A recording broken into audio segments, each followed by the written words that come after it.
လမ်းသွားရင်စကားပြောကြလမ်းသွားရင်စကားပြောတော့ကြီးကန်းကပြောအသက်ကြီးမှကန်းတဲ့လူကဘာတဲ့ငါနွားတို့သောက်ချင်လိုက်တာပြေးတာအသက်ကြီးမှကန်းတဲ့လူကဘာသောက်ချင်နွားတို့သောက်ချင်လိုက်တာဆိုတော့ငယ်ငယ်လေးတဲ့ကကန်းတဲ့လူအကန်းကငယ်ကန်းကမေးလိုက်တယ်နေစမ်းမဟုတ်ကွာတဲ့နွားတို့ဆိုတာဘယ်လိုဟာတော့ဒီတော့အနန္တ၅ပါးကိုရှိခိုးပါဤဖရာနောက်ထပ်2ကြိမ်ဆိုလိုက်ပါဦး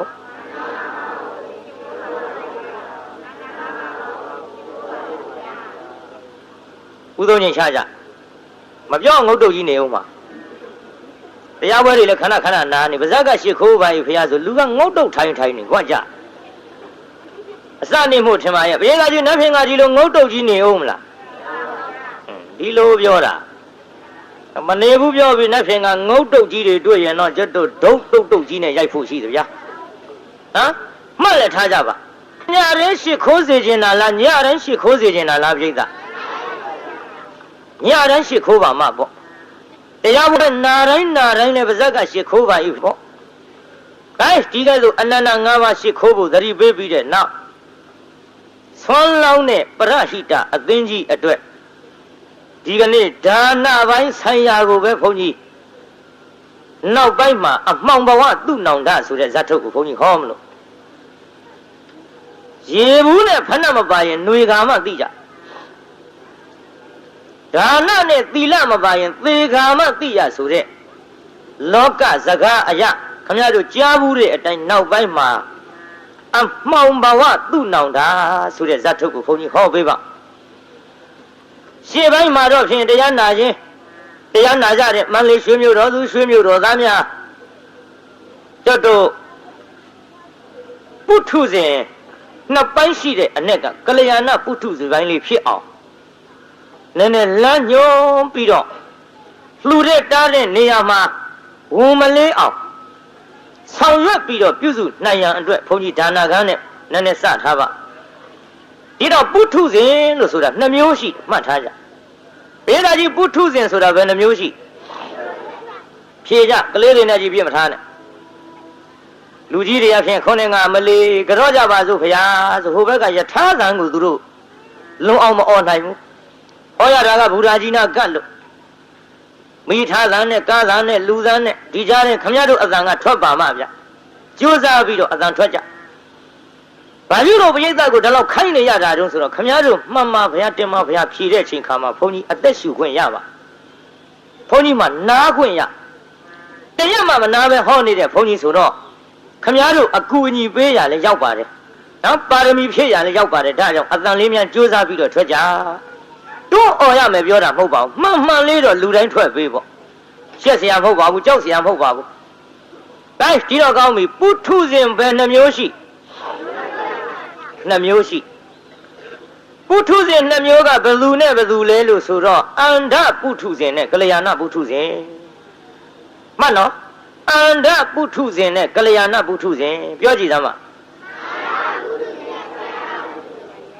အန္ဓပုထုဇဉ်ဆိုတာပုထုဇဉ်အကန့်အန္ဓပုထုဇဉ်ဆိုတာမြန်မာလိုပြန်တော့ဘယ်လိုပုထုဇဉ်ပါလဲပုထုဇဉ်အကန့်ပြည့်စုံအောင်ဖြေလိုက်ကလျာဏပုထုဇဉ်ဆိုတာပုထုဇဉ်အကောင်းကလျာဏပုထုဇဉ်ဆိုတာဘယ်လိုပုထုဇဉ်နော်ပုထုဇဉ်အကောင်းဒါဖြင့်ပုထုဇဉ်2မျိုးရှိတယ်2မျိုးကဘယ်သူတွေလဲပုထုဇဉ်အကန်းနဲ့ပုထုဇဉ်အကောင်းပါဗျာ။ကိုင်2မျိုးကဘယ်သူတွေပါလဲမှတ်လို့သေးသေးချာချာတရားနာတာနားထောင်ကောင်းုံလေးလာကြတာလားမှတ်မိအောင်လာကြတာမှတ်မိအောင်လာရင်ကြိုးစားမှတ်ကြဒီတော့ပုထုဇဉ်အကောင်းအကန့်ကိုဘုန်းကြီးခင်ဗျားတို့ပုထုဇဉ်အကောင်းဖြစ်စေခြင်းဟာကျမ်းဂန်ဟုတုတလေးနည်းနည်းတော့ပြောရမှာပေါ့ယတ္တခန္ဓာအာယတနာတိဗေဒေသုဥက္ကဟပရိပု္ပ္ပာယောနိသောမနတိကာရောနတိသောအန္ဓပုထုဇနောယတ္တေတံအဋ္ဌိသောကလျာဏပုထုဇနောလို့ဒီတိုင်းပြရှင်းရှင်းပြောရရင်အကျဉ်ပုထုဇဉ်ပုဂ္ဂိုလ်သည်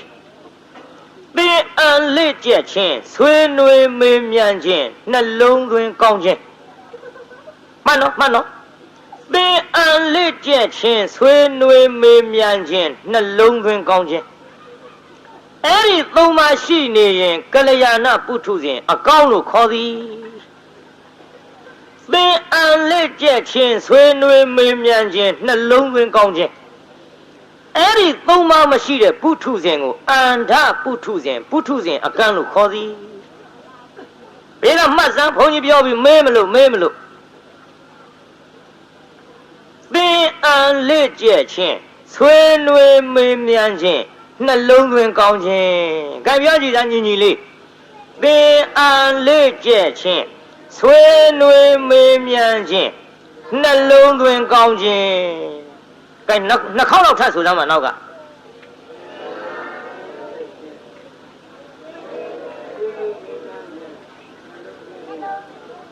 လောက်ကြပါအောင်ရကြတော့မလေးတတိကြောင်းတာနော်ပထမတော့ထွက်လာဟုတ်မလို့သင်အံလေးခြင်းနောက်ဟဲ့ဘယ်ရောက်တော့မသိဘူးအတမထွက်ပဲနဲ့နေရင်တော့ဖြင့်ကျုပ်ကရှေ့ဆက်ဟောအောင်မယ်မဟုတ်ဘူးဗျာမှတ်မိအောင်ပြောပြီးမှရမှခိုင်းတဲ့ဘုန်းကြီးပါဗျခင်ဗျားတို့ရမ်းခိုင်းတဲ့ဘုန်းကြီးမဟုတ်ပါဘူးသင်အံလေ့ကျက်ခြင်းဆွေးနွေးမေးမြန်းခြင်းနှလုံးသွင်းကောင်းခြင်းဆိုသားမှာအတန်ကျဲကျဲလေးသင်အံလေ့ကျက်ခြင်းဆွေးနွေးမေးမြန်းခြင်းနှလုံးသွင်းကောင်းခြင်းကဲကျဲကျဲလေးတစ်ခေါက်ထဲဆိုလိုက်ပါတော့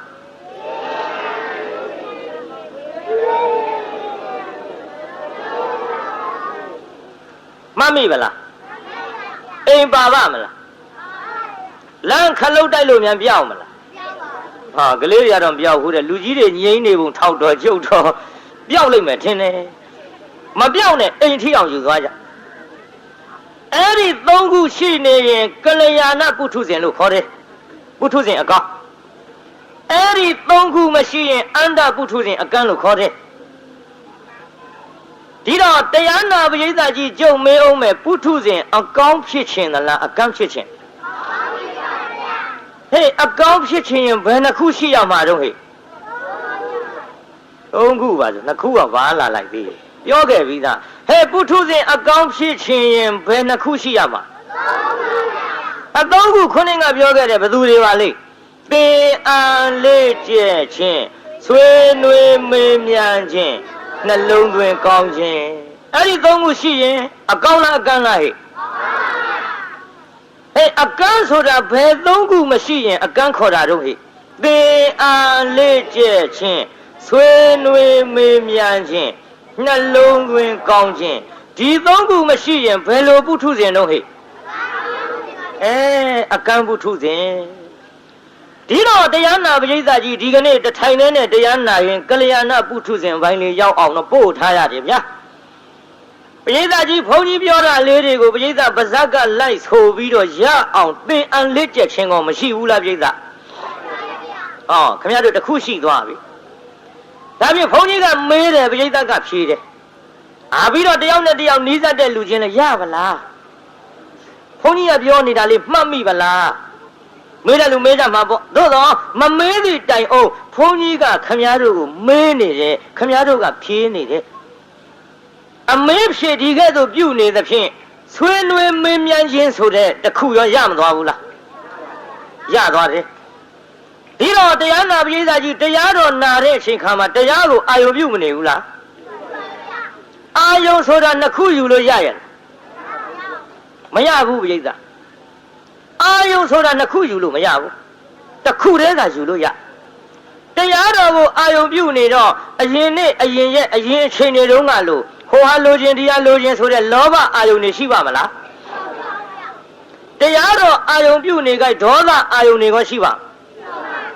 ဘယ်လိုကြီးမောဟအာယုန်တွေကရှိပါမာနဒိဋ္ဌိတွေကတရားနာနေတဲ့အချိန်ခါမှာရှိပါတိုင်ပပ္ပစ္စတရား၅ပါးအခုချုပ်အဲ့ဒီလိုတရားတော်အာယုန်ပြုနေကြခုနကလောဘဒေါသမောဟမာနဒိဋ္ဌိဆိုတဲ့ဒီအာယုန်တွေချုပ်နေသဖြင့်ပရိသတ်ရဲ့စိတ်တစ်လုံးလေးဟာတရားတွေကိုနှလုံးသွင်းထားခြင်းကြောင့်ပရိသတ်ရဲ့နှလုံးသွင်းကတော့မကောင်းဘူးလားပရိသတ် ဒါဖြင့်သင်အလက်ကျက်ခြင်းလည်းရနေပြီဆွေးနွေးမေးမြန်းခြင်းလည်းရနေပြီနှလုံးသွင်းကောင်းခြင်းလည်းရနေဘေးသာကြီးခုတရားနာရင်အဲ့ဒီ၃ခုခမည်းတော်ရမနေဘူးလားဒီ၃ခုရှိနေရင်ဘာပုထုဇဉ်လဲပုထုဇဉ်အကောင်းဒါဖြင့်ဘေးသာကြီးဒီ၃ခုရှိနေသဖြင့်တရားပွဲထိုင်နာနေတဲ့ခိုက်တာမှာပုထုဇဉ်အကောင်းမဖြစ်ဘူးလားဒီတရားနာတဲ့အချိန်လိုများသင်အလက်ကျက်ခြင်းဆွေးနွေးမေးမြန်းခြင်းနှလုံးသွင်းကောင်းခြင်းကိုနေ့တိုင်းအချိန်တိုင်းရှိသွားရင်နေ့တိုင်းအချိန်တိုင်းကလျာဏပုထုဇဉ်မဖြစ်နိုင်ပေဘူးလားပြိဿကြီးဖြစ်များခေါ်မဖြစ်ချင်ဘူးလားဖြစ်ချင်ရင်အဲ့ဒီ၃ခုကိုတစ်ခါတည်းရန်ရှိအောင်လုပ်ရမှာလားအမြဲရှိနေအောင်လုပ်ရမှာကြိုးစားကြဗျခုဘုန်းကြီးရှိတော်ပုထုဇဉ်အကောင်းမြအိမ်ပြန်ရောက်ရင်ကမ်းအောင်မှာကံရောဘောအိမ်ပြန်ရောက်ကြတဲ့ကသင်အလေးချက်ချင်းမရှိဘူးသင်အလေးချက်ချင်းကကြီးကောင်းတဲ့ဘက်သာမရှိတာဘယ်ဘက်သွားရှိတုံးဆိုတော့ဘယ်ဈေးနဲ့ရောင်းခဲ့တုံးဘယ်ဈေးနဲ့ဝယ်ခဲ့တုံးအဆင်ပြေရဲ့လားအရင်တစ်ခေါက်ကဘယ်လိုတုံးခုတစ်ခေါက်ဟန်ကြပါမလားဆိုတာတွေတရားနဲ့ပတ်သက်တာမပါတော့ဘူးလောဘအာယုန်တွေဒေါသအာယုန်တွေမာနအာယုန်တွေဒိဋ္ဌိအာယုန်တွေမောဟအာယုန်တွေဒီအာယုန်တွေဝင်သွားပြန်ရင်ခမည်းတော်ပုထုဇဉ်အကန့်ပြန်ဖြစ်အောင်တော့မှသိကြတယ်အခုတရားနာနေတဲ့အချိန်ခါမှာတော့ဖြင့်ကလျာဏပုထုဇဉ်ပိုင်းဝင်နေပါပြီမှန်ရလားပြိဿကြီးတို့တော့လည်းပဲတရားပွဲတရားနာပြီးအိမ်ပြန်ရောက်လို့ပုထုဇဉ်အကန့်ပင်ဖြစ်စေအောင်တော့အကန့်ကလည်း2မျိုးရှိတယ်ကိုပြိဿကြီးအကန့်ပဲ2မျိုးရှိအကန့်2မျိုးငါပြောမဟိငယ်ကန်းနဲ့ကြီးကန်းအကန့်2မျိုးကဘယ်ကန်းနဲ့ဘယ်ကန်းတော့ငယ်ကန်းနဲ့ကြီးကန်းဆိုတာအမိဝမ်းနဲ့ကလေးကငယ်ငယ်ကလေးတွေကကန်းလာဝင်းတွင်းပါပေါ့ကွယ်ငယ်ငယ်လေးတွေကကန်းလာတော့အဖြူအနီအစိမ်းအဝါပြ4000အရှည်ဝိုင်းဆိုတာကြီး तू မြင်ဘူးရလားဟိမမြင်ဘူးတော့ तू သိပါမလားဟိမသိပါဘူးအသက်ကြီးမှကန်းတဲ့လူကြတော့ငယ်ငယ်မကန်းခင်တုန်းကမြင်ထားတာလေးတွေကို तू များပြောပြ तू မသိဘူးလားဟိအဖြူဆိုလည်းမသိဘူးလားအနီးဆိုလည်းမသိဘူးလား4000အရှည်အဝိုင်းရှည်ရှည်ပူပူဆိုတာတွေကမသိဘူးလားဟိဘာပြုလို့သိတာတော့မြင်ဘူးလို့ပြိဿကြီးဘာပြုလို့သိတာတော့ကဲမြင်ဘူးလို့ငယ်ငယ်တုန်းကကန်းတာမဟုတ်ဘဲနဲ့ကြီးမှကန်းတဲ့အကန်းနဲ့ဝင်းတွင်းကလေးကပါလာတဲ့ငယ်ကန်းနဲ့အဲ့ဒီငယ်ကန်းနဲ့ကြီးကန်း2ယောက်လမ်းသွားတဲ့ဟိဘာလို့တဲ့တော့လမ်းသွားရင်စကားပြောကြလမ်းသွားရင်စကားပြောတော့ကြီးကန်းကပြောအသက်ကြီးမှကန်းတဲ့လူကဘာတဲ့ငါနွားတို့သောက်ချင်လိုက်တာပြည့်အသက်ကြီးမှကန်းတဲ့လူကဘာသောက်ချင်နွားတို့သောက်ချင်လိုက်တာဆိုတော့ငယ်ငယ်လေးတွေကကန်းတဲ့လူအကန်းကငယ်ကန်းကမေးလိုက်တယ်နေစမ်းမအောင်ကွာတဲ့နွားတို့ဆိုတာဘယ်လိုဟာတော့ဒီတော့အသက်ကြီးမှကန်းတဲ့လူကမြင်ဘူးထားတော့သူကပြောတာပေါ့မင်းနဲ့ကွာတဲ့နာဝေးတာတဲ့နွားနို့ဆိုတာတို့အဖြူပေါ့ဒီတော့ငယ်ငယ်လေးတွေကကန်းတယ်မမြင်ဘူးတဲ့လူကထပ်ပြောတယ်နေစမ်းမအောင်ကွာတဲ့အဲ့ဒီအဖြူကဘယ်လိုဟာတော့လမ်းတော့ဆုံးပုံမပေါ်မင်းနဲ့ကွာတဲ့ပြောရတာလက်ဝင်တာတို့အဖြူဆိုတာထုံးခဲကြီးလို့ပေါ့ဒီတော့ဟောပြန်မေးတယ်နေစမ်းမအောင်ကွာတဲ့ထုံးခဲကြီးကဘယ်လိုဟာတော့အဲဒီလမ်းဆုံးပုံမပေါ်ဘူးမင်းကွာတဲ့ပြောရတာဟန်မကြလိုက်တာအကန်းချင်းလူလည်းလှုပ်တယ်လည်းမအောင်မင်းနဲ့ဟေးဟောအဖြူဆိုတာတို့ဗျိုင်းကလေးလို့ပေါ့ကွာဒီတော့ဟောပြန်မေးတယ်နေပါအောင်ကွာတဲ့အဲ့ဒီဗျိုင်းကလေးကဘယ်လိုဟာတော့ကဲမင်းပါဇက်နဲ့ပြောနေလို့တော့အကန်းချင်းဆိုတော့လေမြင်အောင်မကြည့်တတ်တော့ကြွကြတာဟောလက်နဲ့ကင်ကြည့်ရအောင်ငါပြမယ်ဟောတာဗျိုင်းလေးကွာဒီနေရာကနှုတ်သီးကွာဒီနေရာအတောင်မှန်ကွာဒီနေရာခြိတော့ကွာမလက်ကလေးကောက်ကွေးပြီးတော့ပြလိုက်လက်ကလေးကောက်ကွေးပြီးတော့သေသေးချာချာပြလိုက်တော့ငယ်ကန်းကစမ်းကြည့်ပြီးတော့ဘာပြောတော့ဟင်းမင်းနွားလို့မတော့ချင်ပါဘူးကောက်တိကောက်ကွေးကြီးအဲငယ်ကန်းနဲ့ကြီးကန်းမကွာဘူးလားပြိဿဟေးအကန်းချင်းတော့အတူတူပဲမဟုတ်လားဟေးဒါပေမဲ့လို့အသက်ကြီးမှကန်းနဲ့ကြီးကန်းကမြင်ဘူးတာမှန်သမျှပြောပြရင်မသိဘူးလားဟဲ့ အငယ်ငယ်လေးတုန်းကကန်းတဲ့လူကမမြင်ဘူးတော့ဘူးဘယ်သူပြောပြသူသိဖို့လွယ်ပါမလားဟိဒါကြောင့်တရားနာပရိသတ်ကြီးကျုပ်တရားဝဲမှာအခုခမည်းတော်ပုထုဇဉ်အကန့်မဟုတ်ခဲနဲ့တရားနာနေတဲ့အခိုက်အတန့်မှာတော့ဖြင့်သင်အံလက်ကျက်ခြင်းဆွေးနွေးမေးမြန်းခြင်းနှလုံးသွင်းကောင်းခြင်းအဲ့ဒီသုံးပါရှိနေလို့ယခုတော့ဖြင့်ကလျာဏပုထုဇဉ်ဖြစ်ပါပြီတဲ့သို့တော်လည်းတရားပွဲကြီးကပြန်သွားတဲ့အချိန်ခါမှာအိမ်ပြန်ရောက်တော့လောဘအာယုန်ဒေါသအာယုန်မောဟအာယုန်တွေဝင်လာပြန်တဲ့ဖြင့်ပုထုဇဉ်အကန့်မဲ့ပြန်ဖြစ်လိမ့်မယ်ဟာဒီလိုပုထုဇဉ်အကန့်မင်ဖြစ်လင့်ကစားအကန့်မင်ဖြစ်လင့်ကစားငယ်ကန်းမဟုတ်ဘဲနဲ့ကြီးကန်းနဲ့တူတယ်ဟူ၍မှတ်ကြအေးဒါကြီးမင်းအောင်ငယ်ကန်းကြိုက်လားကြီးကန်းကြိုက်အေးငါလည်းဖမ်းမပေးနိုင်ကြွကြအသားတော့မဲတယ်နော်အဲ့ဒီကြီးကန်းကြီးလည်းမအောင်မေးနဲ့ဟဲ့အသက်ကြီးမှကန်းတဲ့အကန်းကိုဆိုလိုတယ်ကြီးကန်းကအသက်ကြီးမှကန်းတဲ့အကန်းကမြင်ဘူးတာမှန်သမျှပြောပြလို့သိတယ်လို့ပေါ့ကွယ်တို့ဘိယကြီးတရားတွေနာပြီးတော့နောက်ရဲ့ပုထုဇဉ်အကန်းပြန်ဖြစ်အောင်တော့နာဘူးတဲ့တရားတွေကိုဘဟုတုတရလာသဖြင့်သူများပြောပြရင်တရားနာပရိသတ်ကြီးမသိနိုင်ဘူးလားပရိသတ်ဒါဖြင့်ပရိသတ်ကြီးငယ်ကန်းနဲ့တူသလားကြီးကန်းနဲ့တူဒါကြောင့်အသက်ကြီးမှကန်းတဲ့အကန်းမျိုးဖြစ်အောင်သာကြိုးစားကြဒါတရားနာပရိသတ်ကြီးပုထုဇဉ်ပိုင်းဆိုင်ရာနှမျိုးကိုခွဲပြောပြပါပြီဒီတော့တရားနာပရိသတ်ကြီးပုထုဇဉ်ဒီကနေ့အကောင်းဖြစ်နေသလားအကန်းဖြစ်နေသလားဘယ်တော့မှတော့ခုပရိသတ်ကြီးဘယ်တော့မှတော့ပုထုဇဉ်အကောင်းဖြစ်နေဘယ်နှခုရှိလို့တော့ဟဲ့သုံးခုကဘယ်သူတွေပါလိမ့်အဲ့ဒါအလဲကောင်ဟာကွာတခေါ်ကျုမင်းတို့ကတခုကြော်သွားအစပြောပါမှာပေါ့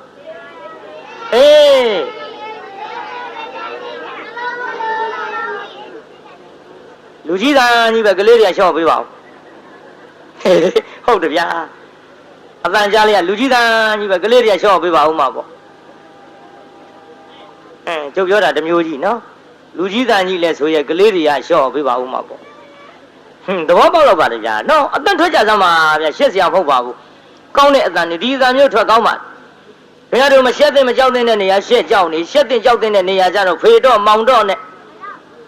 သေခြင်းဆိုကာလနာမွေဆိုလောင်မီဆိုတာတွေကြတော့မရှက်နိုင်ရတော့ဘူးဒါကြောင့်ဘုရားကိုတော်မြတ်ကြီးကအဝေတဗမိဘာယတိဘာယိတပိနဘာယတိဘယဝိမုံလာတေတံတိဒုက္ခနာလဘတိကြောက်တဲ့ကြောက်ထိုက်ကြောက်ကောင်းတဲ့တရားတွေကိုမကြောက်တော့မကြောက်တဲ့မကြောက်ထိုင်မကြောက်ကောင်းတဲ့တရားတွေကိုတော့ကြောက်နေသည်ဒါကြောင့်အရှက်အကြောင်းမှားနေလို့ရှိရင်တော့တံတိဒုက္ခနာလဘတိခင်ဗျားတို့လိုချင်တဲ့နိဗ္ဗာန်ရရှိဖို့မလွယ်တော့ပြီလွယ်ပါမလားပြိဿကြီးကဲဒီတော့အတန်လေးတွေကြိုးစားထွက်ပါဗျာဒါလေးမှတ်မိသွားပါပြီပုထုဇဉ်တော်ပိုင်းခွဲပြဒီကနေ့တော့ရှေးပိုင်းဝိပဿနာလည်းများဟောနိုင်မှုပြိဿနော်ဟေမာဇလ621ရပ်ကွယ်မှာပရဟိတအသင်းကြီးက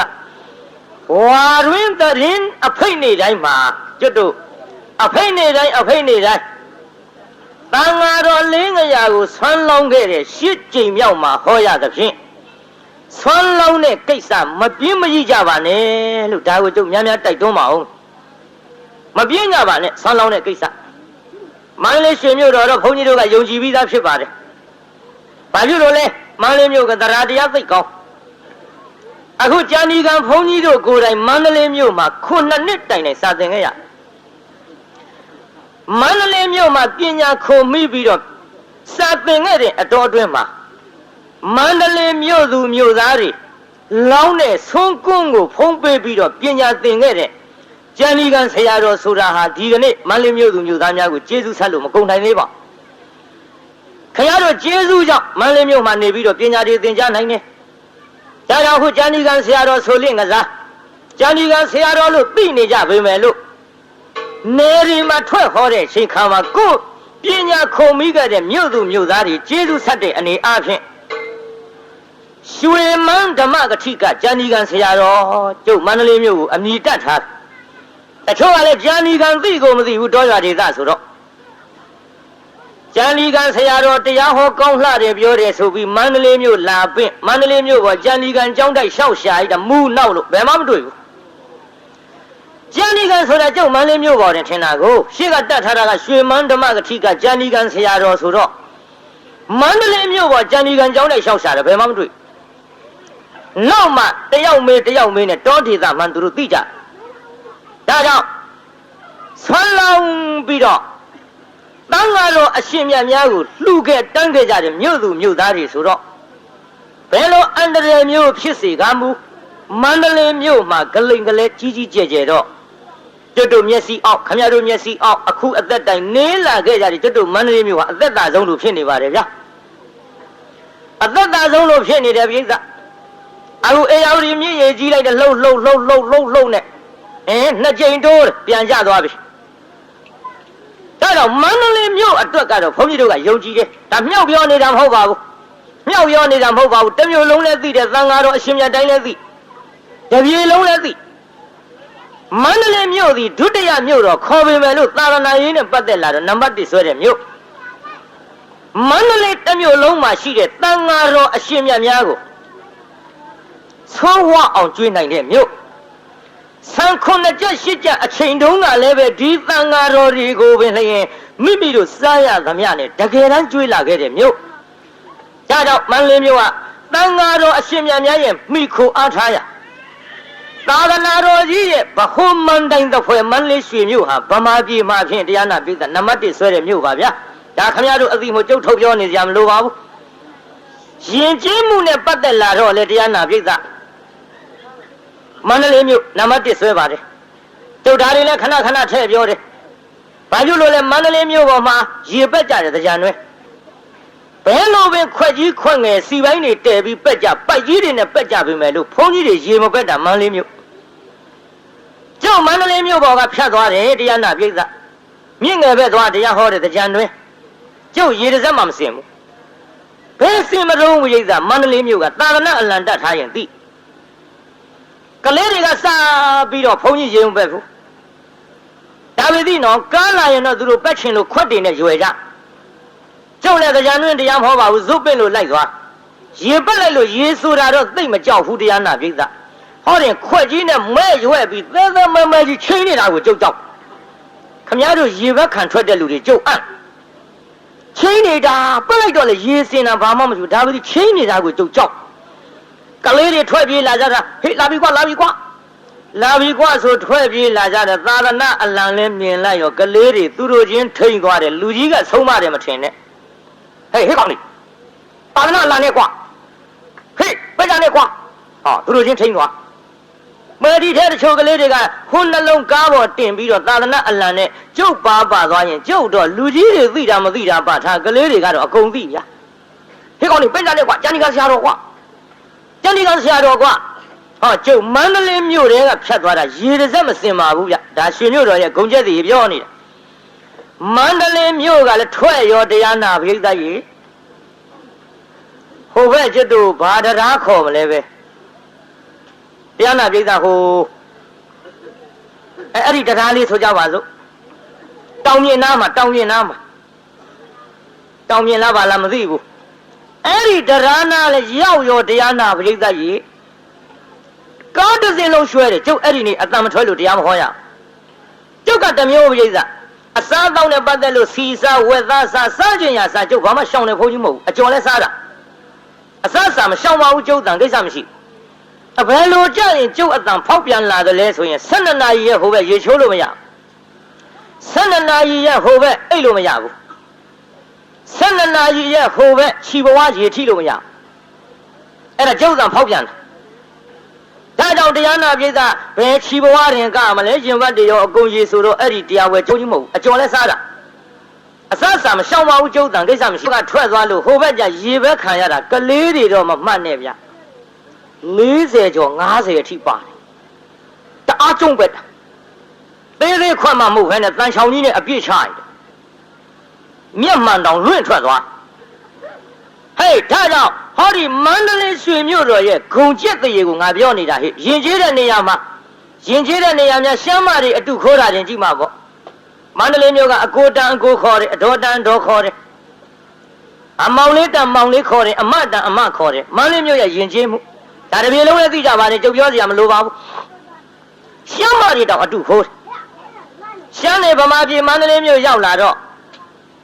မန္တလေးသူတွေကကြွေးကြမွေးကြတကောပရိသတ်ပကံမြတ်ပကံမြတ်ကြီးရှေ့ထိုးပြီးတော့စားတာစားပါအာမနာကြပါနဲ့စားကြစမ်းပါစားတာစားပါအာမနာကြပါနဲ့စားကြစမ်းပါမဲလောကုပြုငါလို့တော့ရှမ်းမတွေကအတုခိုးသွားအတုခိုးပေဒီရှမ်းမတွေသူတို့ပြေရောက်တော့ဇကားကနည်းနည်းလွဲသွားမန္တလေးသူတွေအတုခိုးပြီးပကံများကြီးလည်းရှေ့ထိုးပြီးရဲ့ရှမ်းမတွေကစားပါအာမနာရင်ကြက်ကြက်စားပါစားပါအာမနာရင်ကြက်ကြက်ကြီးစားပါနှစ်ယောက်မဲ့လူလက်ရွံ့သွားတယ်ဒါကြောင့်မန္တလေးသူတွေကိုရှမ်းမတွေတောင်အတုခိုးတာပါပြိတ္တယဉ်ကျေးတဲ့နေရာမှာကံကြည့်တော့ကောင်းပြီလေအဲ့လိုယဉ်ကျေးတဲ့မြို့သာလနာတော်ကြီးမိတင်းနေထိုင်တဲ့စာသင်တိုက်ကြီးတွေမှာတန်ဃာတော်အရှင်မြတ်များကိုဆွမ်းဝအောင်ကျွေးတဲ့မြို့ဒါကြောင့်ဆုံးလောင်းတဲ့နေရာမှာရွှေမြို့တော်ကြီးမန္တလေးမြို့မှာရွှေဗလာမှုအနာကွတ်စရာမလိုတော့လဲပဲကျွတ်တို့ကပူတယ်လို့မရှိတာမို့လို့ထပ်ပြီးသတိပေးရပါတယ်ဗျာဆုံးလောင်းတဲ့ကိစ္စမပြင်းကြီးကြပါနဲ့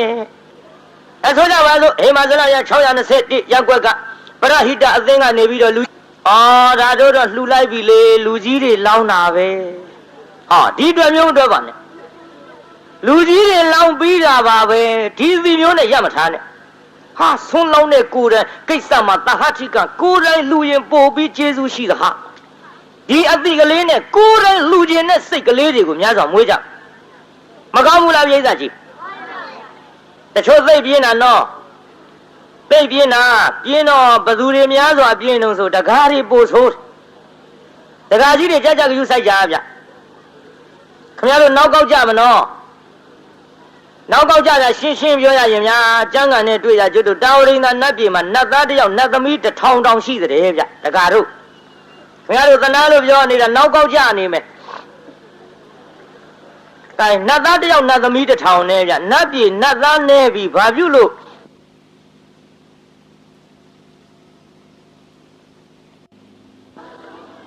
ဓမ္မတွေမြောက်ပြောနေတာမဟုတ်ဘူးတခါတော့နောက်ကောက်ကြမှာကိုသနာလုံးလို့ကြည့်လေခုတရားပွဲကြည့်ဓမ္မတွေများဥပုပ်ကြောင်းသွားကြည့်ဓမ္မတွေများအရိပ်သာသွားကြည့်ဓမ္မတွေများဒီတော့ခမည်းတော်ကပြောမှာပွဲတော့ရောဆိုတော့လေအဲ့ဒါလဲများတာပဲဗျို့ဘာလို့မိမတွေများနေမှမသိကဲဓမ္မတွေလည်းစဉ်းစားတော့အဖက်ဖက်ကလှဲ့တွက်လိုက်တော့ယောက်ျားဖြစ်တဲ့ပုဂ္ဂိုလ်လည်းရှားကြပြီဗျယောက်ျားဖြစ်တဲ့ပုဂ္ဂိုလ်ရှားတဲ့အထင်မှာယောက်ျားဘဝရလာတဲ့တကားတို့နောက်ကောက်ကြမှာကိုအင်မတန်စိုးရိမ်လာပါသည်ဆုံးလောင်းတဲ့နေရာကြည့်ဗျာဆုံးလောင်းတဲ့နေရာဟောမိမတွေအလောင်းများကျွတ်တော်မန္တလေးနေတုန်းကဆုံးခံစားခဲ့ရတဲ့ဘုန်းကြီးသပိတ်ပိုက်ဆုံးခံထွက်သွားတကားလောင်းနဲ့ဆုံးတဲ့ဒကမလောင်းနဲ့ဆုံးသပိတ်ထဲဘယ်ရင်းကများတော့ဒကမတွေလောင်းတာများဒကာတွေကအလွန်ပြင်းတာပြိဿဘုန်းကြီးများကြွလာဆုံးလေးထလောင်းရမှာကစအင်မတန်ပြင်းဟာဘုန်းကြီးကြွလာပြီဆုံးလောင်းသူကိုယ်တိုင်ထလောင်းငရဲကြီးတဲ့အတိုင်းပဲကလေးခိုင်းတော့ဟဲ့ကောင်းပါလေဟဲ့ကောင်းလေးဒီတိုင်းခိုင်းကျုပ်လေးဟောမန္တလေးရောက်ခါစားကတရားနာပြိဿသပိတ်ကြီးပိုက်ပြီးတော့ဆုံးခံထွက်သပိတ်ကြီးပိုက်ပြီးတော့ဆုံးခံထွက်တဲ့အချိန်မှာဆုံးစလုံးကြီးအငွေ1000တောင်းနဲ့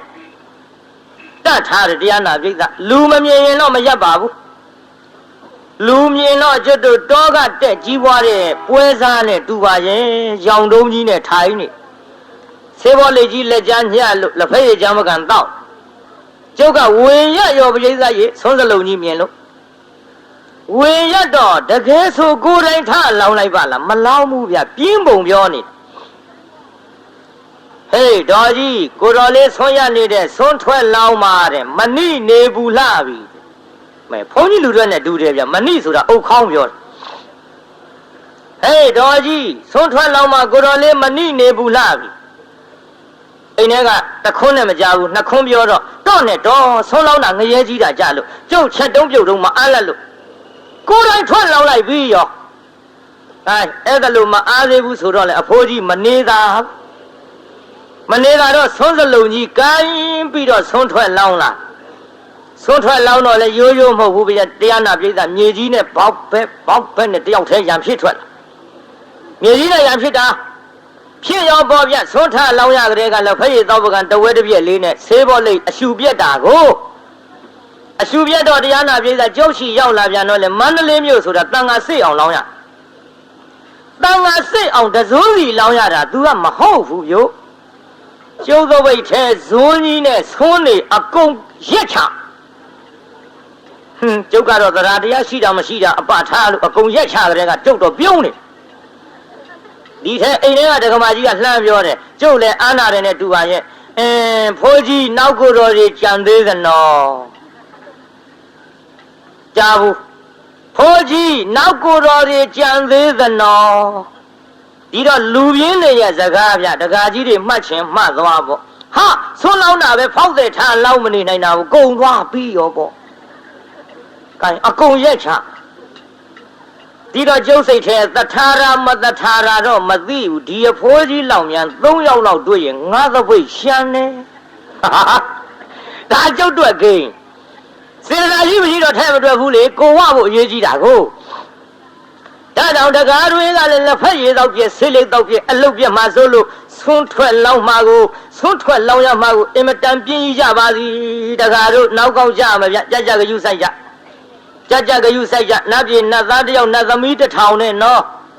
ကဲကြီးတော်တရားနာပိဿရေဟိုတကားတွေကြီးလှဲ့ပြောနေတော့ဒကမာကြီးတွေကသူတို့ကိုမပါဘူးရှိနေရောကဲဒကမာကြီးတွေပြင်းတာပြောရအောင်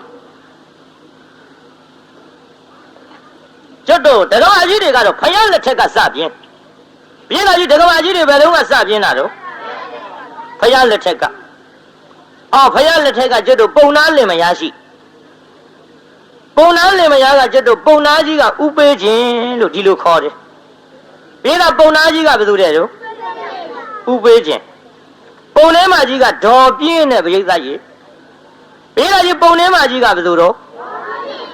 အဲဥပေးခြင်းဆိုတဲ့ပုံနာကြီးနဲ့ခုနကဒေါ်ပြင်းဆိုတဲ့ပုံထဲမှာကြီးထမင်းစားကြပုံနာကြီးကလမ်းဘက်ကြောပေးစားအိမ်ဘက်မျက်နှာပြုပုံထဲမှာကြီးကအိမ်ဘက်ကြောပေးပြီးတော့လမ်းဘက်မျက်နှာပြုစားသည်ပရိသတ်ကြီးလမ်းကတစုံတယောက်လာရင်ဘသူကမြင်ရပါမလို့လမ်းဘက်လှဲ့တာဘသူပါလိမ့်ပုံထဲမှာကြီးဒီတော့လမ်းကတစုံတယောက်လာရင်ဘသူမြင်ရပုံထဲမှာကြီးမြင်ရမှာပေါ့အဲ့ဒီလိုထမင်းစားနေတဲ့အခိုက်အတန့်မှာကျွတ်တို့ရဲ့3လောကထော်ထားဂေါရမမြတ်စွာဘုရားကတပိတ်ကြီးပိုက်ပြီးဆုံးခံကြွလာပြီဗျဆုံးခံကြွလာတော့ထမင်းစားနေတဲ့ပုံနာလင်မယားရင်အပမှာဝင်ပြီးတော့ဆွမ်းရပုံနာကြီးကဘယ်မြင်လိမ့်ပုံထဲမှာကြီးကဘုရားကိုမြင်တယ်မြင်တော့ပုံထဲမှာကြီးကဆွန်းထလောင်းမလားအောင်မေးမလောင်းဘူးဆွန်းထလောင်းလိုက်ရင်တော့နောက်ထပ်ထမင်းချက်ရမှာပြင်းတာဘုရားလက်ထက်ကစပြင်းတာဒကမာကြီးတွေကဆုံးနေထလောင်းလိုက်ရင်ထမင်းမလောက်ရင်ထချက်ရမှာပြင်းစရာကြီးအလဲတော့လဲပြင်းစရာကြီးမို့ငါမလောင်းကျင်လို့နေတော်လဲပဲတော်ကြာရင်တော့ကြွကောင်းပါရဲ့ဆိုပြီးတရားနာပြည်သားမျက်ခွန်လေးပြန်ဖုံးထားဘုရားကလည်းမကြွဘူးတော့ကြဖယားကြွလောက်ပြီးထင်လို့မျက်ခွန်လေးလှန်ကြည့်လိုက်မကြွတော့ဇွဲကောင်းတဲ့ကူတော်ကြီးတော့ကြမျက်ခွန်လေးလှန်ကြည့်လိုက်ဖယားကမကြွခက်တော့တာပဲအတိတ်စထဗန္ဒီကတော့ဇွန်းမှာဖယားလို့ငါပါဇက်ကဆိုလိုက်ရင်လေပုံနာကြီးသိလို့ပုံနာကြီးကအပေးဝါဒနာပါလို့အရက်ထဲကဥပေးခြင်းတောင်ခေါ်ကြတာသူထလှူတော့မှာပဲသူလှူလိုက်ပြန်တော့လဲထမင်းမလောက်ထတ်ချက်ရမှာများပြင်းစရာကြီးကဲမဖြစ်ပါဘူးလေပုံနာကြီးလည်းမသိရအောင်ငါတော့ကာယဝိညာဉ်နဲ့သိစေရမှာပဲဆိုပြီးဖယားကိုအတိတ်စထဗန္ဒီတတိတော်တို့အိမ်မှကြော်ပြီးတော့တော်ရအိမ်တို့ဆွန့်ရတော်မူပါဖယားကတော့ဇွန်းမှာဖယားလို့ဗဇက်ကမလျှောက်ဖဲနဲ့ပုံလေးပါကြီးကခန္ဓာကိုယ်နဲ့သိအောင်ဆိုပြီးတော့ဖယားမျက်စပ်ပြပြတကိုဗျပြည်တော်ပုံထဲမှာကြီးဖယားပဲလို့လုပ်ပြလိုက် ဘုရားမို့သာပေါ့ခုခေတ်ဆိုဒုက္ခဖြစ်ပေဘူးလားကြီးစံတရားနာပြိတ္တာမျက်စပ်ပြပြမျက်စပ်ပြပြတော့ဘုရားကိုယ်တော်မြတ်ကိုရှင်းရှင်းကတော့သွားတဲ့အသွားခိုင်းဘုရားကိုယ်တော်မြတ်ကလည်းပုံနှင်းမကြီးငါ့ကိုကာယဝိညာဉ်နဲ့သိစေတယ်ငါဘုရားကလည်းကာယဝိညာဉ်နဲ့သိစေမဟဲ့လို့ဟောတရားနာပြိတ္တာဘုရားကိုယ်တော်မြတ်ကရွှေအလုတ်ကမထုတ်ဘဲနဲ့ခေါင်းရမ်းပြလိုက်တယ်သွားဘူးပုံနှင်းမကြီးကွာကြသွားဟောတော်ဘယ်နဲ့ဟာကြီးပါလဲမလီသွားတော့လို့ခန္ဓာကိုယ်နဲ့သိစေသူကမသွားဘူးတဲ့ခေါင်းရမ်းပြဒီတော့ပုံနှင်းမကြီးဇွဲကောင်းလှကြီးလားဆိုပြီးရည်တာပေါ့ပြိတ္တာပုံနှင်းမကြီးရည်တော့ပြိတ္တာရေပုံနာကြီးမလုံဘူးပြိုမလုံဘူးဆိုတာစိတ်ပြောတာမလုံဘူးပြိတ္တာရေစားရင်တောက်ရင်ပုံနှင်းမကြီးရည်တယ်တန်တော့ငါထိုင်တာဟာမကြလို့လားပြင်းထိုင်ရည်တော့မယ်ဒီလိုလည်းမဟုတ်ဘူးဟဲ့ဘာပါလိမ့်အော်ငါပါဇက်မြန်ထမင်းလုံးတွေကတ်နေလို့လားလက်လေးနဲ့တရက်ပြီးတော့ပြန်စားရည်တော့မယ်ပြိဿဟောဘာပါလိမ့်အခုတည်းထိရည်တော့မှာလားပုံနှင်းမကြီးမျက်နှာသေးသေးချာချာကြည့်ပြီးဘာများပါလိမ့်မတုံးလို့စဉ်းစားတော့ပုံနှင်းမကြီးကသူ့ကြည့်တာမှမဟုတ်ဘဲနဲ့တရားနာပြိတ္တာသူ့ခေါင်းပေါ်ကျွတ်တို့ကြော်ပြီးတော့3-4 တောင်လောက်ကြော်ကြည့်နေတာတွေ့ရအဲ့ဒီတော့မှပုံနာကြီးစဉ်းစားတယ်တန်းငါနောက်တယောက်ရောက်နေပြီထင်တယ်တယောက်ရောက်နေတယ်ထင်တယ်ဆိုပြီးတော့နောက်လေလှဲ့ကြည့်လိုက်ရောဟောဘွားကနေဆိုဖယားရွှေမျက်နှာတော်ကြီးနဲ့တွေ့ဟာမိုက်လိုက်တဲ့ပုံလေးမကြီးတကယ်ဆိုဖယားကြွလာတာငါအတိမပေးပဲနဲ့ဗျာဝင်းတွင်ယူပမာဏရည်လိုက်တာငါအများရည်လေသလားအောင်းမိတ်ဖယားသူ့ရည်စရာအောင်းမိတ်နေထင်ပါရဲ့မှန်လားပါဗျာမြတ်စွာဘုရားသိခံတော်မူပါဗျာဖယားတပည့်တော်မမြင်မိလို့ပါဗျာတပည့်တော်ပုံနေမကြီးဆွမ်းလောက်ရမှာအလွန်ပြင်းတဲ့နာမည်နဲ့လိုက်တဲ့မဲပြင်းမို့ပါဗျာအရှင်ဗျာတပည့်တော်တို့ဆုံးလောင်းခြင်းတော့လည်းပဲအခုစားနေတဲ့ထမင်းနေစားဆဲဖြစ်လို့အရှင်ဖယားအလှခံတော်မူပါသလားဖယားရှောက်ရောပြုအလှခံတော်မူပါသလားလို့ရှောက်တော့ဖယားကိုယ်တော်မြတ်ကအမိန့်ရှိဟဲ့ပုံနာတဲ့ငါတို့မုနိမီမှန်ယဟန်ဆိုတာစာဦးကိုလည်းအလှခံတဲ့ပုံနာကြီးစားဆဲကိုလည်းအလှခံတဲ့ပုံနာစားကျွင်းကိုလည်းအလှခံတဲ့ပုံနာတဲ့ဗျဘုရားဟောတာလေးမှတ်ထားကြပါတရားနာပြိတ္တာကြီးမန္တလေးမြို့သူမြို့သားတွေမှတ်သွားကြပြုစားဥတဲ့ဗျစားဆဲတဲ့ဗျစားကျွင်းတဲ့အဲ့ဒီ3ခုစလုံးအလှခံတဲ့ပြုကဲကျွတ်တို့စားဥလေးကစပြောကြစို့စားဥဆိုတာကမိမိတို့မစားခင်ဥဥဖြားဖြားထမင်းအိုးပေါင်းကလေးခုခတ်ပြီးတော့လှူတာကိုစားဥလို့ခေါ်တယ်ဗျာတချို့များကြတော့လူကြီးမိဘတွေကဆုံးမကြ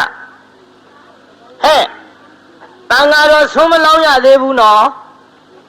လူကြီးမိဘတွေမစားရသေးဘူးနော်ခရီးသွားစရာရှိရင်ဟဲ့ဥချံစားကြဟောဥဖြားဖြားလေးခြံပြီးတော့ကိုစားသွားလို့ရှိရင်ရတယ်ဒါကြောင့်ဥချံစားကြလူကြီးတွေကဒီလိုပြောကြအခုတော့ဥချံစားကြမဟုတ်ဘူးတရားနာပြည်သားစကားကရွေ့ပြီးတော့ဥချစားကြဖြစ်ပြည်သားကြီးခုစကားကဘယ်လိုဖြစ်နေတော့ဥချစားကြဆိုတဲ့အတိုင်းခုခေတ်လူတွေကလည်းဥဖြားဖြားကြီးအကုန်ချကြိတ်ကြတော့တာပဲစကားကလွဲကုန်တာကိုမှတ်ကြနော်ဥချံစားကြစားဥစားကြကိုလှူတာစားဥကိုလှူတယ်လို့ခေါ်သည်တိုင်းတရားနာပြည်သားစားစဲနေနေပြောကြစို့စားဆဲဆိုတာထမင်းပကံများတဲ့မှာထမင်းနေဟင်းနေဘလဘွေကလေးလိုနယ်ပြီးတော့စားနေတဲ့အခိုက်တန့်တန်ဃာတစ်ပါးကြွလာလို့အဲ့ဓာတွေကိုမသက်မပြတ်နှိုက်လူတဲ့စားဆဲကိုပြောတာမဟုတ်စားဆဲဘုန်းကြီးပြောမယ်နားထောင်ကြည့်စားဆဲဆိုတာလေထမင်းစားကြတဲ့ကိုကလှူမဲ့စေတနာကရှေ့ပြေးထားပြီးသားငါထမင်းစားနေတဲ့စားစဉ်အချိန်ကာလမှာအလှကံပုဂ္ဂိုလ်ရောက်လာရင် လှူမဲ့ဆိုတဲ့ရည်ရွယ်ချက်ရှိပြီးသားဒါကြောင့်ထမင်းစားတဲ့ချိန်ခါမှာတရားနာပြိဿဟောပကံများတဲ့ကိုလေထမင်းတွေအကုန်လုံးဟင်းစာဟင်းနာဖြစ်အောင်မစားဘူးထမင်းလေးတစ်ပိုင်းကိုပကံများဟိုဘက်မှာတတ်တတ်ပုံပြီးတော့ကိုယ့်ဘက်ကတစ်ပိုင်းကိုသာလျှင်စားတယ်ပြိဿဟိုဘက်တစ်ပိုင်းကိုဟင်းစာမလူရဘူးတဲ့အကယ်၍အလှကံပုဂ္ဂိုလ်ရောက်လာလို့ရှိရင်ငါစားစေရောက်လာရင်လှူမယ်ဆိုတဲ့စေတနာနဲ့အဲ့ဒါလိုစားနေတဲ့အခိုက်အတန့်ကိုစားတဲ့ပကံများတွေကဟိုပဲအစွန်းကတန်တန်ပြန်ပြန်ထားတဲ့ထမင်းကိုပိုင်းထားတဲ့ထမင်းကိုလှူနိုင်တယ်အဲ့ဒါစားစေလှူတယ်လို့ခေါ်တယ်ပြိဿမှတ်သွားကြနော်လှူကောင်းပုံတွေလှူကောင်းပုံတွေကလေးလိုနေထားတဲ့ထမင်းစားဟင်းစားတွေနဲ့ရောထားတာတွေကိုလှူတာပြောတာမဟုတ်ဘူးဗျစားစေကဒါလို့ဆိုသဘောပေါက်ပြိဿကြီးသဘောပေါက်ဗလားကဲစားကျွင်းပြောကြအောင်ဆိုစားကျွင်းဆိုတော့မိမိတို့စားလို့မကုံလို့ဗကားများတွေကဟိုတဆုပ်တီတဆုပ်လန့်ပက်တဲ့ထမင်းစားများကိုလှူတာကိုစားကျွင်းလှူတယ်လို့ပြောတယ်မဟုတ်ဘူးနော်မဟုတ်ဘူးပြိဿသတိထားကြစားကျွင်းဆိုတာဘယ်လိုဟာပြောတာပါလဲစားကျွင်းဆိုတာလေထမင်းစားကြတဲ့ကိုကငါတို့တအိမ်သားလုံးထမင်းစားပြီးတောင်မှတန်ဃာတော်ဘာဆွန့်ချိန်မိကြွလာရင်ဆွန့်ကတ်နိုင်အောင်ဆိုပြီးတော့ဒီမဲ့ထမင်းအိုးတဲ့ခူးတဲ့ရောင်းမနဲ့ဟင်းအိုးတဲ့မကော်ဘူးတဲ့ပြိဿဟင်းအိုးတဲ့ကော်တဲ့ဇွန်းနဲ့ထမင်းမခူးဘူးတဲ့ပြိဿကြီးငါတို့တအိမ်သားလုံးစားပြီးတောင်မှတန်တန်ပြန့်ပြန့်ကျွင်းကြမ်းနေတာကိုတန်ဃာတော်ဘာကြွလာရင်ဆွန့်ကတ်နိုင်အောင်ဆိုတဲ့စေတနာရှိပြေးနဲ့တမင်တက်တက်တန်တန်ရှင်းရှင်းချွင်းချမ်းစေတဲ့ဆွမ်းကိုလှူတာကစားကျွင်းကိုလှူတယ်လို့ခေါ်သည်မှတ်ကြဗျစားကျွင်းလဲအလှခံတဲ့ဆိုပြီးကိုမကုံလို့ပကံများတဲ့တလုံးနှလုံးနေထားတာတွေဟိုပက်မဲ့ဒီပက်မဲ့ဟာကိုလှူတာမျိုးမဟုတ်ဘူးဗျတချို့ကလည်းဘယုဒုက္ခပြောတတ်တယ်မကောင်းကြောင်းဖို့တဲ့မလုပ်ပါနဲ့ဗျဘုန်းကြီးတွေဆိုတာကောင်းကောင်းစားနေကြခင်ဗျားတို့သိကြသားနဲ့ဒါကြောင့်ပြိဿကြီးစားဦးရဲ့စားစဲရဲ့စားကျွင်းရဲ့သိပလားပြိဿကြီးပြိဿကြီးသဘောပေါက်ပလားဖြေကြစမ်းပါပြိဿကြီးသဘောပေါက်ပလားဒီလောက်ဆိုတော်သေးခင်ဗျားတို့နေနိုင်တာအဲ့ဒီလိုဘုရားကိုတော်မြတ်လည်းမိတ်လိုက်ပါလေရောမှန်လားပါဗျာဘုရားတပည့်တော်သည်စားစဲဖြစ်တဲ့ထမင်းတွေကိုဆောင်းအဖြစ်လှူဒန်းမရစေပါဘုရားလို့တန်တန်ပြန့်ပြန့်ပိုင်းထားတာကိုပုံနာကြီးကအကုန်ထား၍လှူလေတော့သည်ပြိဿလှူပြီးတော့ဘုရားကိုကြော့ပြိဿရေလှူပြီးတော့ဘုရားပုံနာကြီးကြော့မှတော့ပုံနေမကြီးလည်းမနေနိုင်ဘူးရှစ်ခိုးတယ်ဗျကျုပ်လေတရားနာပြိဿအဲ့ဒီဇတ်ထုတ်ကိုကျုပ်စာမေးပွဲဖြေတုံးကဘာသာပြန်ဖြေရတယ်ကိုဗျစာမေးပွဲဖြေတုံးကအဲ့ဒီစာတွေ့လိုက်တော့ကျုပ်စိတ်ထဲအောင်းမေ့မိပုံနေမကြီးပြင်းလိုက်တာဖယားမှုသာပေါ့ကျုပ်စိတ်ထဲပြင်းလိုက်တာဖယားမှုသာပေါ့ရှစ်ခိုးနေတဲ့အချိန်ခါမှာနှစ်ဖူးနဲ့ခြီတောင်းနဲ့ကလည်းကန့်နေဒါလောက်ပြင်းတဲ့ပုံနေမကြီးငါတို့လိုဦးစင်းလေးတွေဆိုရင်ရောင်ကလေးတော့ခတ်လိုက်ချင်တယ်လို့ငယ်ငယ်တုန်းကမှအခုမရှိပါဘူးအဲ့ဒီစိတ်ပြင်းလို့ဒါကြောင့်တရားနာပြိဿကြီးအဲ့ဒါလို့လှူဒန်းတဲ့အချိန်ခါမှာဘုရားကိုတော်မြတ်ကဆွမ်းကြိုး၅ပါးကိုဟောတော်မူပါသည်ပြိဿကြီးဆွမ်းကြိုးပဲနှစ်ပါးရှိကိုက်ဆိုကြည်သာနောက်ကကျဲကျဲလွင်လွင်လေးအာယုန်ဒေတိဝန္နံဒေတိဒုက္ခံဒေတိဗလံဒေတိပฏิဘာနံဒေတိတန်ဃာတော်တွေကိုဆုံးလူရင်ဘယ်လိုလှူခြင်းများဖြစ်တယ်လဲဆိုရင်တခါတို့ခုခေမာဇလ621ရပ်ကွက်ကပရဟိတအသင်းကြီးမှာဝါရင်းအဖိနေတိုင်းအခု8ကြိမ်မြောက်8နှစ်မြောက်လှူဒန်းရတဲ့ဆွမ်းတကဆွမ်းမတွေနော်ဘာတွေကိုလှူရရောက်တယ်လဲဒီဆွမ်းလှူရင်9မျိုးသောဒါနကိုပြုရရောက်ဘယ်လိုရောက်တယ်လဲအသက်ရှည်တယ်တန်ဃာတော်တွေဒီဆွမ်းဖုံးပေးလိုက်ရတော့ပြိဿကြီးခုဒီပရဟိတအသင်းကတန်ဃာတော်အရှင်မြတ်များကိုလှူလိုက်တဲ့ဆွမ်းကိုဖုံးပေးလိုက်ရသဖြင့်တန်ဃာတော်တွေမှာအသက်မရှည်ဘူးလားပြိဿတ သဗ္ဗေတ္တဟာရချီတိကဆိုတော့ဆွမ်းမစားရရင်ခုနှစ်ရက်နေရင်ကိုတော်တွေပါဖြစ်မှာတော့ပြန်တော်မူမှာပေါ့ကွာသေးကုန်မှာပေါ့အခုဒီဆွမ်းစားရသဖြင့်တန်ဃာတော်တွေမသေးဘဲနဲ့အသက်ရှိတယ်ဒါကြောင့်အသက်လူရာရောက်တဲ့ဗျတက္ကတို့ဆွမ်းတက္ကဆွမ်းမတွေနောက်အဆင်းလှခြင်း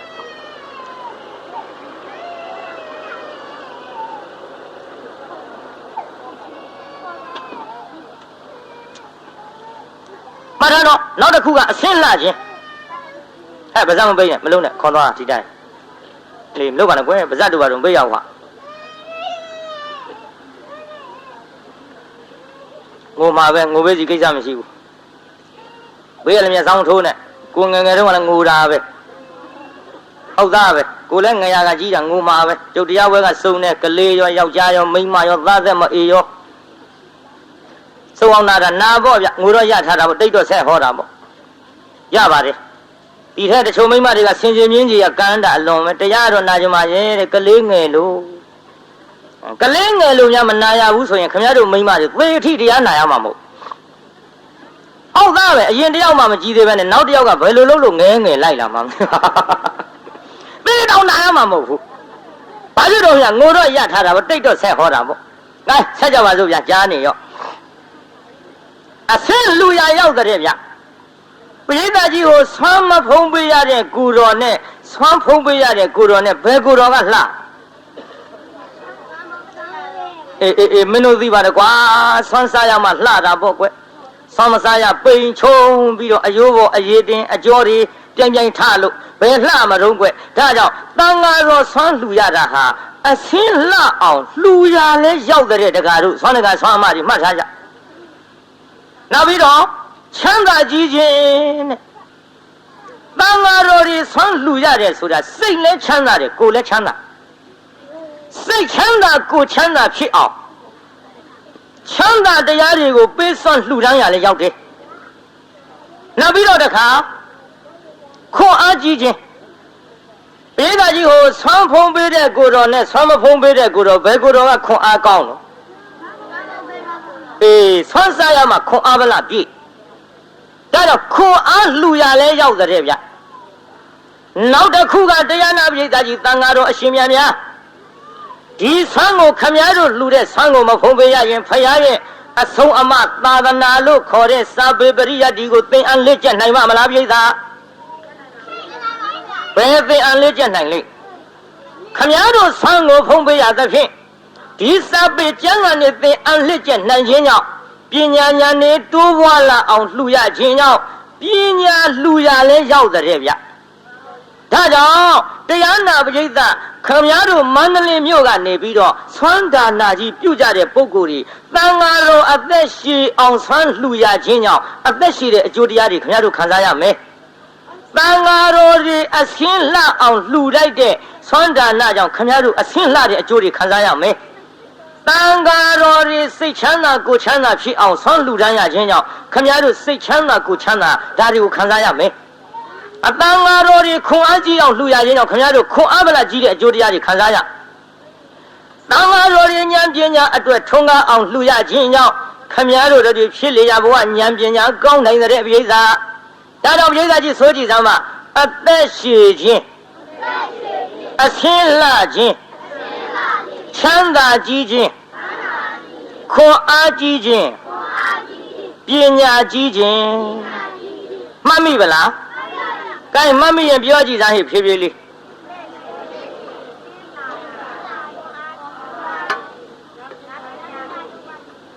ဟောကြားတဲ့တစ်ခုချောင်ထွက်သွားချမ်းသာကြီးခြင်းတစ်ခုရော့နေရဲ့အလေးနောက်တဲ့သွားမှာပါနော်တစ်ခုရော့သွားတယ်နော်ကဲပြေးသားကြီးဘုန်းကြီးနဲ့ပြန်ယူဆိုကြည့်စမ်းပါအသက်ရှည်ခြင်းအဆင်းလှခြင်းချမ်းသာကြီးခြင်း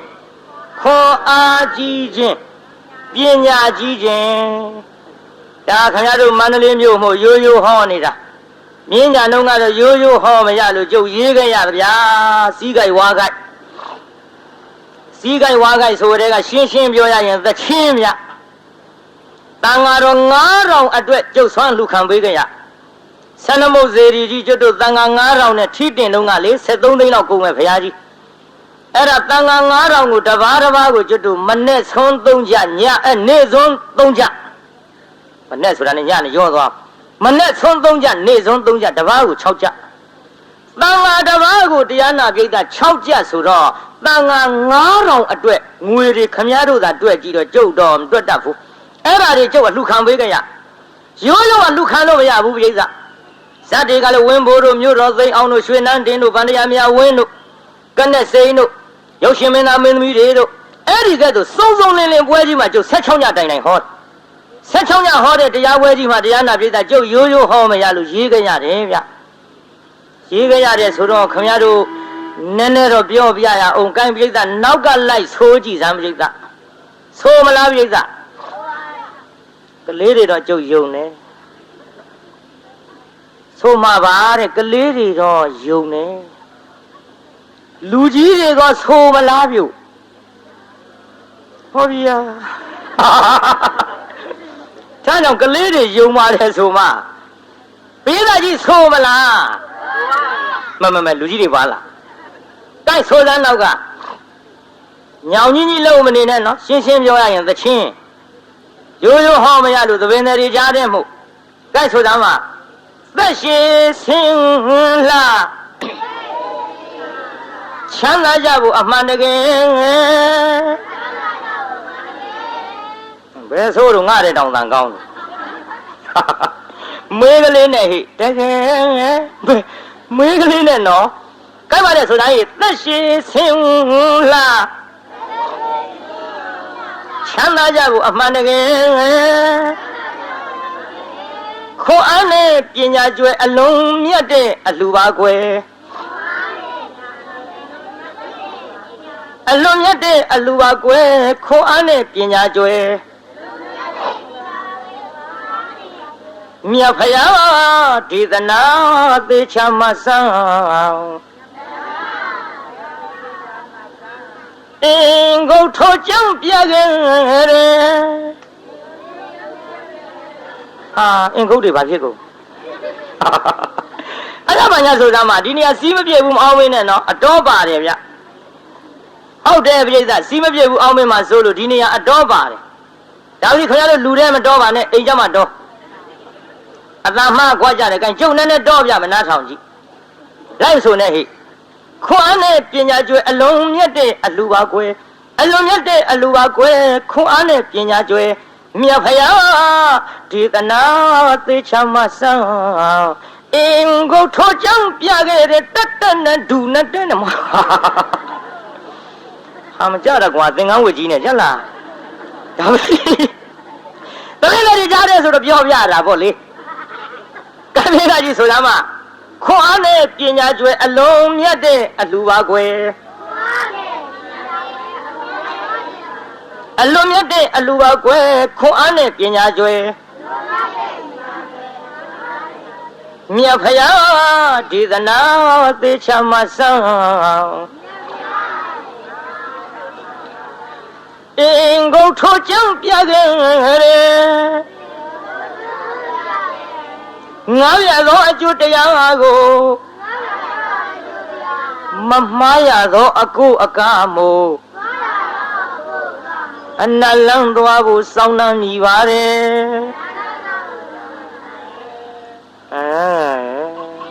လေပြင်းတော့ကွာမင်းတို့အတန်ကြားရလူကြီးတွေလည်းမြုံစီစီနဲ့မမြုံမနဲ့ဗျာဒီနေရာမမြုံကောင်းပါဘူးဒီပြည့်နေရာတော့ခမရတို့သဘောအတိုင်းပေါ့ဖြေကြပါမှပေါ့ဆိုကြပါမှပေါ့ကဲဒီတော့တရားနာပြည့်စအဲ့ဒီနေရာလဲအတော်ပါတယ်နော်အတော်ပါတယ်ဆိုပေမဲ့လို့ခုနှစ်ကလို့တက်တန်နဲ့မတော်ရဘူးဟဲ့တက်တန်နဲ့မတော်ရဘူးဟဲ့ဘယ်တန်နဲ့အတန့်ဆိုတာဘယ်ညာရှိခင်ဗျားတို့လမ်းသွားတာလို့ဘောဗျခင်ဗျားတို့လမ်းသွားတာခြေတောင်းနှစ်ချောင်းရှိတယ်ဘယ်တစ်ချောင်းနဲ့သွားလိမ့်နှစ်ချောင်းသွားကြတယ်ဘယ်ညာပိဋကကြီးတစ်ချောင်းနဲ့မြန်သွားရဲ့လားသွားပါဘူးဂျိုင်းတောင်းနဲ့သွားတာထဲမပြောနဲ့ तू ကမပါလို့ဟုတ်သားပဲကတိကတဝင်လာမှာစိုးလို့တစ်ချောင်းရှိတယ်လို့နှစ်ချောင်းသွားတာဘောဗျဘယ်တစ်ချောင်းနဲ့သွားလိမ့်ဒါကြောင့်ဒီနေရာမှာလည်းဘယ်လန်နဲ့ဟိနည်းနည်းနားထောင်ကြည့် ငါရသောအကျိုးတရားဟာကိုမမှားရသောအကိုအကားမှုနတ်လောင်းသွားဖို့စောင်းနှံမိပါတဲ့တက်တဲ့နဲ့ဒူနဲ့တက်နဲ့ဟောဒါလောက်ရှိတော့တာကွာဘယ်ကငိုးကွယ်အသက်ဆိုတော့ဘယ်ညာရှိတယ်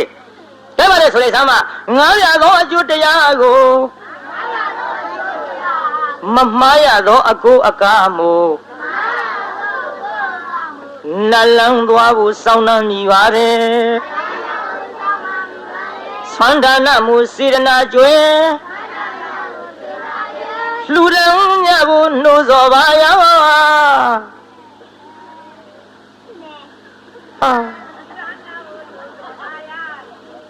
ဒီလိုလုပ်ပါမှာပေါ့တချို့ကလူလေတွေဒဲတလုံးနဲ့ကတ်တုတ်တကြော်လည်းမကြော်တော့ပဲနဲ့အစအဆုံးဆိုဒဲကြဲလောင်းလောင်းမဟုတ်တိုးတိုးလေးဒီတော့တရားနာပြေးသားအခုဟေမာဇလကျွတ်တို့621ရက်ွက်ပရဟိတအသင်းကြီးမှာဆွမ်းလုံးရတဲ့ဆွမ်းတကဆွမ်းအမတွေအတွက်ဟိုတန်ဃာ9000အတွက်ကျုပ်တဘာကိုမနဲ့ဆွမ်း3ချက်နေဆွမ်း3ချက်တဘာ6ချက်အတွက်ငွေတွေအလှခံပေးကြတုန်းကရေးတဲ့စာကလေးကိုကျုပ်ဖောက်တင်ချရပါလားဗျာဒါကြောင့်တရားနာပရိသတ်ကြီးမပြင်းမကြီးနဲ့လှူဒန်းကြစမ်းပါတကားတွေပြင်းနေအပိုင်ကိုလည်းမပြင်းနဲ့လို့ဘုန်းကြီးတိုက်တွန်းပြီးပါပြီဒါကမတွေပြင်းတဲ့အပိုင်ကိုလည်းမပြင်းကြပါနဲ့တဟထိကမြောက်လှူဒန်းကြပါလို့ကျုပ်တိုက်တွန်းပြီးပါပြီဆွမ်းလှူကြတဲ့ဒါနဆွမ်းအကျိုး5ပါးကိုလည်းကျုပ်ဟောပြီးပြီဒါကြောင့်ဒီကနေ့ညရှေ့ပိုင်းမှာဓလောက်နဲ့ပဲခိတ္တရက်ဆိုင်ပြီးကျုပ်ဟာပတိုင်းပေးပါဦးမယ်ဗျာဒါနာအောင်မလို့ပြိဿနားတဲ့အချိန်ခါမှာတော့ခမရတို့တတ်ဆွမ်းရလှူဒန်းနေကြဖြစ်ပါတယ်တို့40ပြည့်ကစပြီးတော့မွေးနေ့ကျင်းပလာတဲ့အခု42နှစ်တန်ခါ42ပါးတပါး42ကျစီလှူလို့အဲ့ဒီကိစ္စတာဝန်တောင်မှရက်လေးတွေခိုထားတဲ့ကြားတွေကအခုမနာရဘူးတရားနာပြိဿဒါကြောင့်ခင်ဗျားတို့လှူဒန်းတဲ့ကိစ္စသာသနာပိတ်မှန်ကြီးအတွက်မိမိတို့တတ်ဆွမ်းသမျှလှူဒန်းကြရန်ကြုတ်တိုက်တွန်းရတော့လည်းပဲခဏလှူနေတဲ့တရားတော်မတွေဆိုတော့လှူခံရတာလည်းအာနာပြီပြုတ်မန္တလေးရွှေမြို့တော်ကြီးအာနာပြီမဲလို့လည်းများရမှဂျင်းတ်တဲ့ဘုန်းကြီးဆိုတော့ကြည်ရှုသလောက်ကြတော့ကိုင်းထားကြောင့်ဗမာရင်းနာမမေ့မလျော့မပေါ့မဆာတော်တတိရနဲ့တံပါရိထမိမိတို့ကြီးမှန်သမျှလွယ်လင့်တကူပါလာလို့မပင်ပန်းကြသေးပါဘူးဆိုရင်ဖြင့်ကြိုးစားပြီးတော့လာလူတောင်းနိုင်ကြပါစေကုန် Thank you for listening. For more peaceful Dhamma, please subscribe. May you be well, may you be happy, and may you be peaceful.